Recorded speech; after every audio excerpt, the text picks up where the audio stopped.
الحمد لله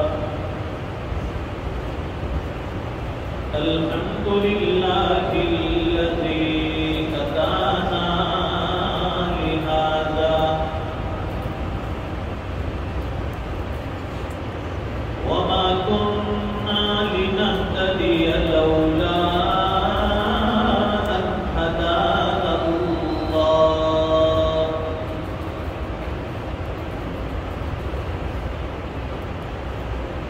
لقد جاءت رسل ربنا بالحق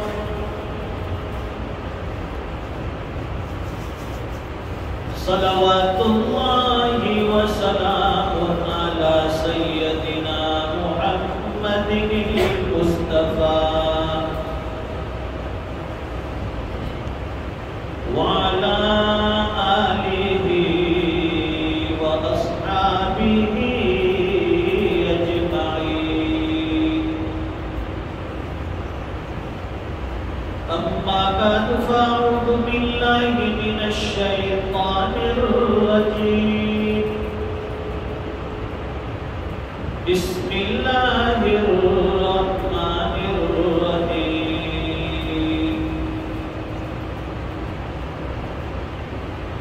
ولا تجسسوا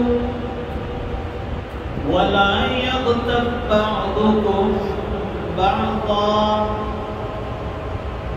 أيحب أحدكم أن يأكل لحم أخيه ميتا فكرهتموه واتقوا الله إن الله تواب رحيم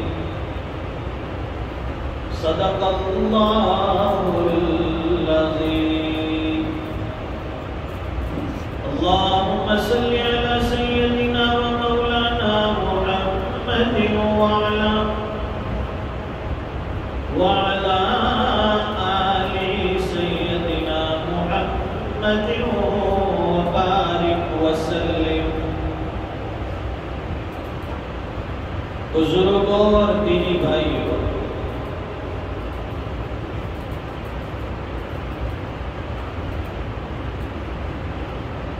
جس طرح جسمانی مختلف امراض ہوتے ہیں، اسی طرح انسان کے اندرون اور باطن میں بہت سی روحانی بیماریاں بھی ہوتی ہیں.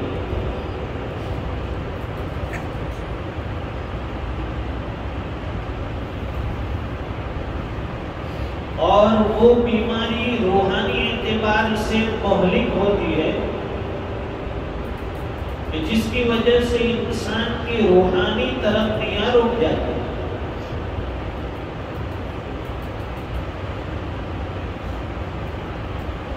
جسمانی بیماری کے لیے علاج ضروری ہے، اسی طرح روحانی بیماریوں کے لیے بھی علاج ضروری ہے.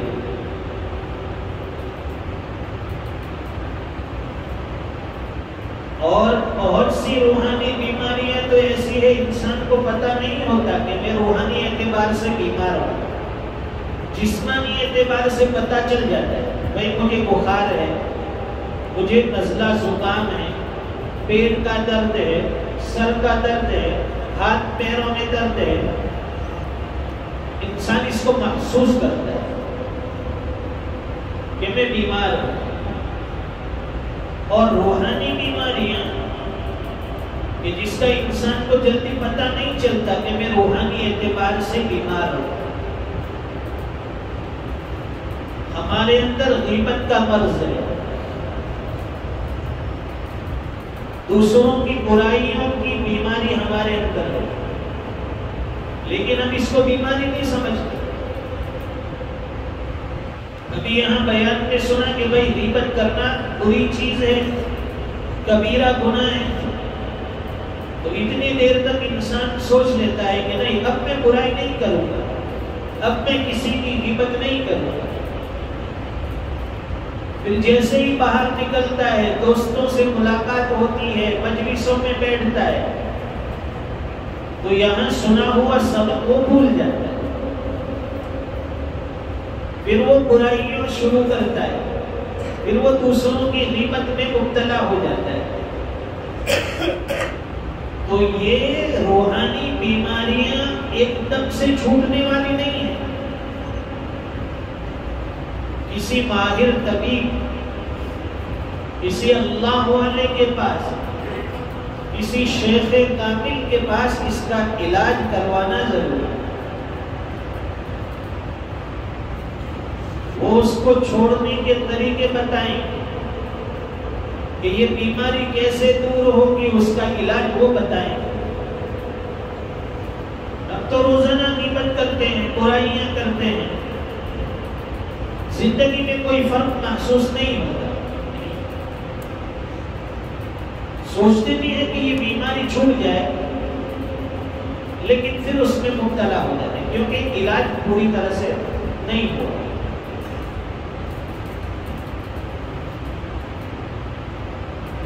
ایک اللہ والے گزرے ہیں، ان کے بارے میں لکھا ہے کہ ایک شخص نے ان سے جا کر بتایا کہ حضرت فلاں آدمی آپ کی برائی بیان کرتا ہے، وہ آپ کی پیٹھ پیچھے آپ کی غیبت کرتا ہے۔ اب وہ اللہ والے خاموش رہے، کوئی جواب نہیں دیا۔ ہم تو فوراً دیش میں آ جاتے ہیں، اگر کوئی ہم سے کہے کہ فلاں آدمی تمہاری برائی کرتا ہے تو پھر آستین چڑھا لیتے ہیں، اس سے ہاتھا پائی پر آ جاتے ہیں، اس کے ساتھ لڑنے جھگڑنے کے لیے آمادہ ہو جاتے ہیں۔ لیکن اللہ والوں کی شان بڑی اونچی اور نرالی ہوتی ہے۔ بزرگ نے زبان سے کوئی جواب نہیں دیا، خاموش رہے، اور پھر جن کے بارے میں بتایا تھا کہ فلاں صاحب آپ کی برائی کرتے ہیں، فلاں آپ کی پیچھے غیبت کرتے ہیں، ان کے گھر ایک بڑا خانچہ بھیجا، اس میں قسم قسم کی نعمتیں، ہدیے، تحفے ان کے لیے بھیجے۔ ہم تو برائی کرنے والوں کے ساتھ جھگڑنے کے لیے تیار، اور یہ اللہ والے کی عجیب شان ہے، وہ ان کے گھر پہ ہدیے بھیج رہے۔ پوچھا کہ حضرت یہ کیا معاملہ ہے؟ یہ تو آپ کا دشمن ہے، آپ کے پیچھے برائی کرتا ہے، آپ کی پیٹھ پیچھے غیبت کرتا ہے، اور آپ اس کو ہدیے تحفے دے رہے ہیں۔ تو اللہ والوں نے بڑا اچھا جواب دیا۔ اس اللہ والے نے کہا، بزرگ نے، کہ اصل میں یہ میرا خیر خواہ ہے، یہ آدمی میرا محسن ہے۔ کیوں؟ اس لیے کہ جب یہ میری غیبت کرے گا، جب یہ میری برائی کرے گا، تو وہ اپنی پیور نیکی، خالص نیکی، چوکھی پیور نیکی وہ مجھے دے رہا ہے، اور میرے نام اعمال سے میرے گناہوں کو دھو رہا ہے۔ جب کوئی بندہ مفت میں اپنی نیکی مجھے دے رہا ہے تو ظاہر ہے وہ میرا محسن ہوا، وہ میرا خیر خواہ ہوا۔ جب وہ مجھ پر احسان کر سکتا ہے، اپنی نیکیاں مجھے دے رہا ہے، میں بھی تھوڑا سا احسان کر دوں، اس کو کچھ ہدیے تحفے دے دوں۔ تو اگر کوئی غیبت کرے، کوئی برائی کرے، ڈرنے کی ضرورت نہیں ہے، ہمارا تو فائدہ ہے، ہمیں تو وہ نیکیاں دے رہا ہے اور ہمارے گناہ وہ دھو رہا ہے۔ یہ موجودہ دور جس سے ہم گزرتے ہیں، کسی کو سمجھانے کی ضرورت نہیں ہے کہ غیبت کسے کہتے ہیں، کسی کو سمجھانے کی ضرورت نہیں ہے کہ بھائی پیٹھ پیچھے برائی کس کو کہتے ہیں، سب جانتے ہیں۔ اس کے باوجود ہم لوگ اس بیماری میں مبتلا ہیں۔ ایک مرتبہ حضور پاک صلی اللہ علیہ وسلم نے صحابہ اکرام سے سوال کیا، پوچھا اللہ کے نبی کہ بتاؤ مفلس کون ہے؟ مفلس کون ہے؟ صحابہ اکرام نے جواب دیا، اللہ کے رسول، جس کے پاس پیسے نہ ہو، جس کے پاس مال و دولت نہ ہو، وہ مفلس ہے۔ اسے ہم غریب کہتے ہیں، مفلس کہتے ہیں۔ حضور پاک صلی اللہ علیہ وسلم نے فرمایا کہ نہیں، حقیقی مفلس اسے نہیں کہیں گے، مفلس حقیقت میں کون ہے؟ تو فرمایا کہ قیامت کے دن ایک شخص آئے گا، بہت ساری نمازیں لے کر آئے گا، عبادتوں کا ڈھیر لگا ہوگا، نیکیوں کا اس کے پاس۔ فرمایا کہ قیامت کے دن ایک شخص آئے گا جس کے پاس نیکیوں کا انبار ڈھیر لگا ہوگا، اس کے نامے اعمال میں بہت سی نمازیں ہوگی، بہت سے روزے بھی ہوں گے، بہت سے ذکر و اذکار اور تسبیحات ہوگی، بہت نیکیاں لے کر آئے گا۔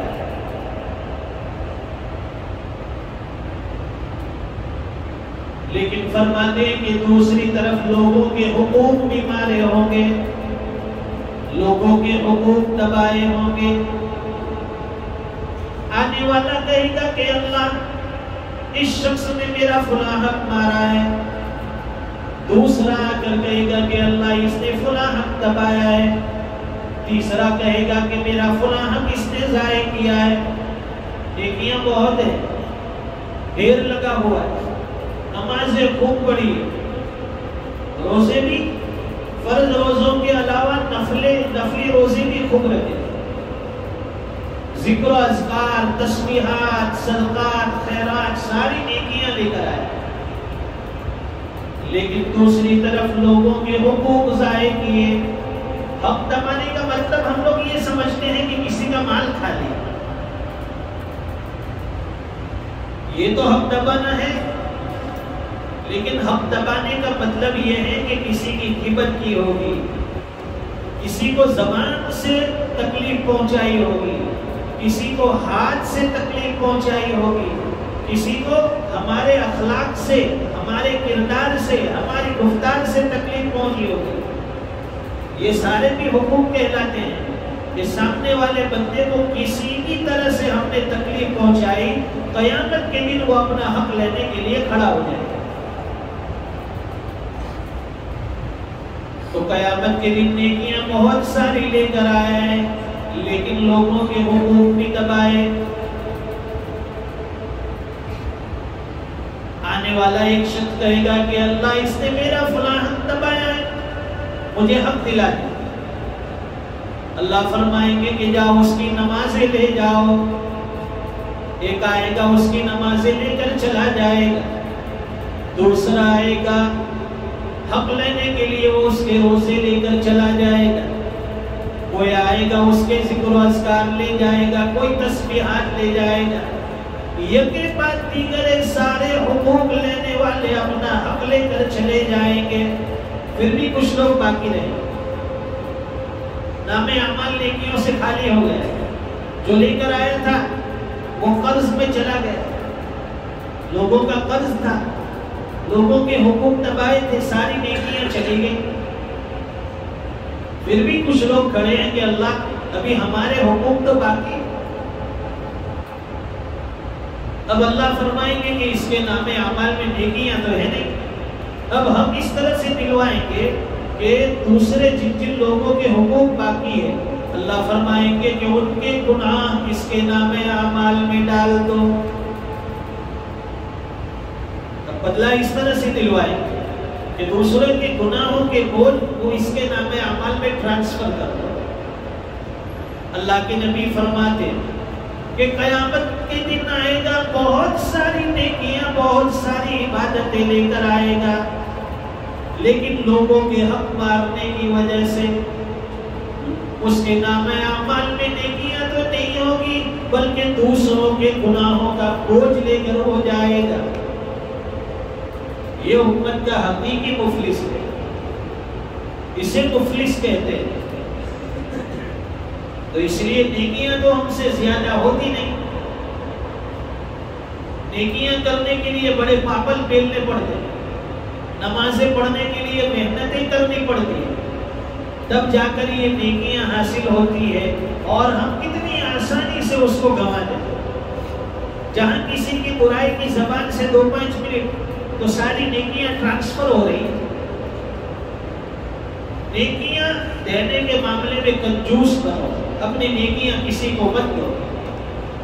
کسی کی غیبت مت کرو، کسی کی برائی مت کرو، کسی سے حسد مت کرو۔ دل میں جلسی ہوتی ہے نا کہ فلاں آدمی اتنا آگے کیوں چلا گیا، فلاں آدمی نے اتنی ترقی کیوں کر لی، اس کا بزنس کیوں بڑھ گیا، وہ کاروبار میں کیوں آگے نکل گیا، اس کی تجارتیں کیوں آگے نکل گئی۔ دل میں جلن ہوتا ہے، اسے حسد کہتے ہیں۔ دیکھیے حدیث شریف میں آتا ہے،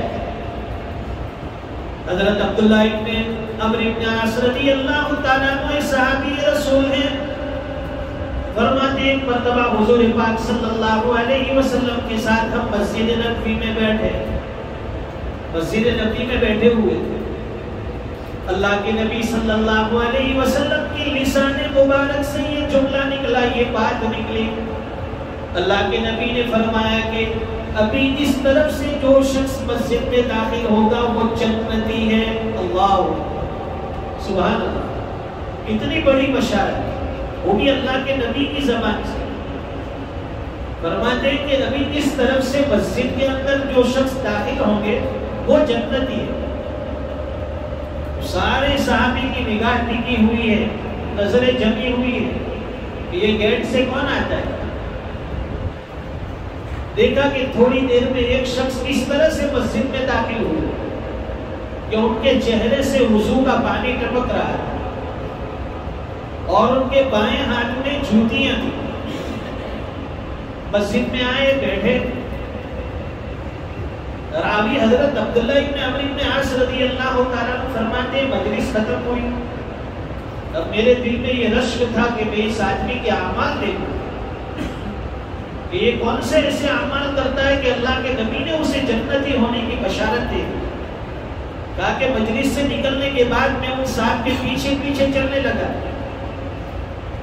تھوڑی دیر راستے میں چلنے کے بعد میں نے ان سے درخواست کی کہ میں 2-3 روز آپ کے یہاں گزارنا چاہتا ہوں، یعنی آپ کے یہاں مہمان بننا چاہتا ہوں۔ وہ صحابی انہوں نے اجازت دے دی کہ ٹھیک ہے، خوشی سے۔